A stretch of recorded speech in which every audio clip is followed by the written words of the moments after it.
का भइलो? बाप रे बाप, हई देखा सोझे आंखी हमरे धूर झोंक देला। सही आदमी कहेला कि 50 आप पटीदार आप पतहर से बचे के अरे का भइलो? कैसन चिल्लात हो? चिल्लाता नी। का बोलत हो? कुछ बताइबू का भइल? सुना हमार बात, बतावा। अइली तोहरा से आगे कैसे भइल तोहर ज्यादे। बोला माने अइले से होई कि कैले से होई? अइली तोहरा से आगे कैसे भइल तोहर ज्यादे। लागे लिहला चोराई तू लेहंगवाना।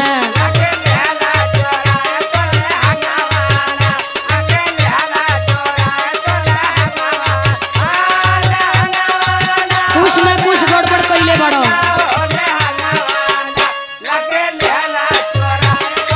चोटा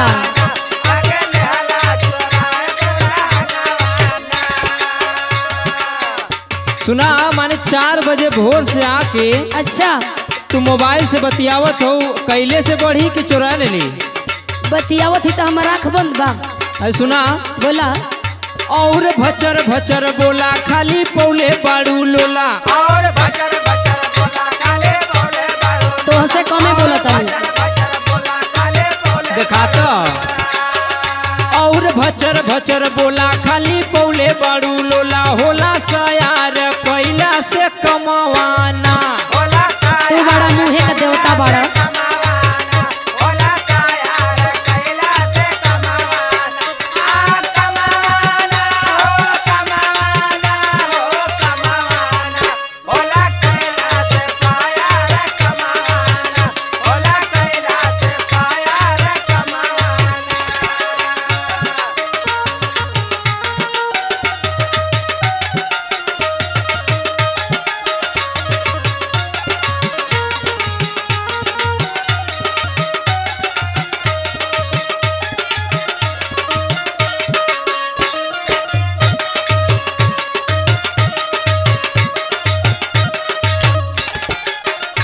तनी सुना, सुनावा। हम पढ़ल लिखल घर के मेहरारू हई, हमके पागल मत समझा। अच्छा, हई हमारी धाने का बाल चिन्हात है चोर कहीं का। माने तू आके कब से काटत हो? तो चिन ले तू अपन लेनी। सुना, सुनावा। लेके दुई बोझ मोर बनो तारा मुँह जोर।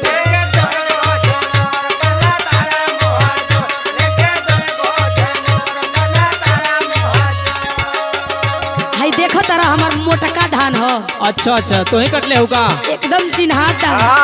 बावन हो। सुना, सुनावा। लेके दुई बोझा मोर बनो तारा मुँह जोर। चोर तू हौआ तू हर खाना दनवाना। माने हमने तो के चोर लौकत है। खानदानी चोटा।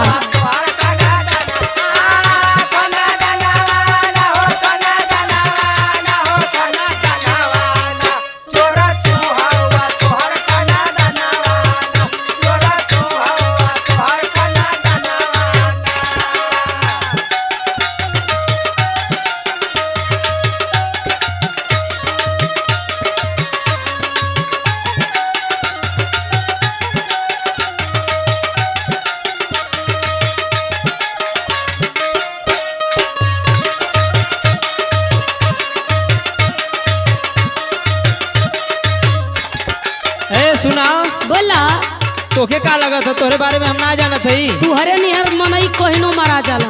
सुना हमार बात। बोला जादे बना जानी नानी हऊ जवन खानदानी।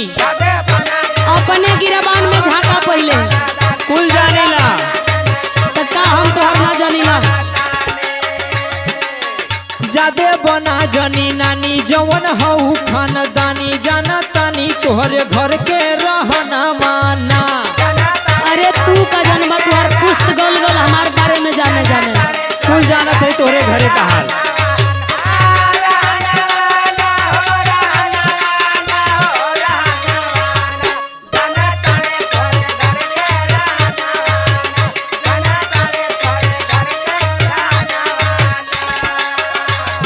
हमारा आखिरी बात सुनबा। हाँ सुनावा। तनी सहूर से बोला नहीं तो जीभ पकड़ के खींची ले। अच्छा तोरे घरे के बारे में हम ना जानत थे, बड़ी सफाई बतियावा आइल हो। अच्छा तो तू दूधे का धोवल हुआ तो सुना। सुनावा। सही कहेली मीनाक्षी हमें सिया राम साक्षी। अरे उहे त अगुवैये करैले हुए। जा पूछला।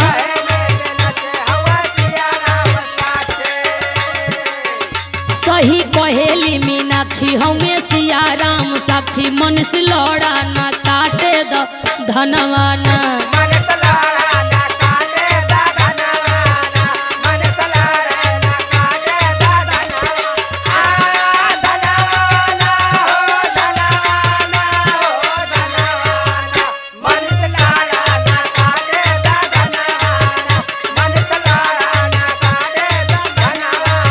होला कैला से सयार कमावाना। लगे लिहला चोराई मुरले हनवाना। होला कैला से सयार कमावाना। मनीष लौड़ा ना काटे द धनवाना। कहतानी कि चुपचाप चल जाना तो आज मर्डरे होई है। हाँ तो हमरे गांव में ऐसा पतो केहू के ना आइल है।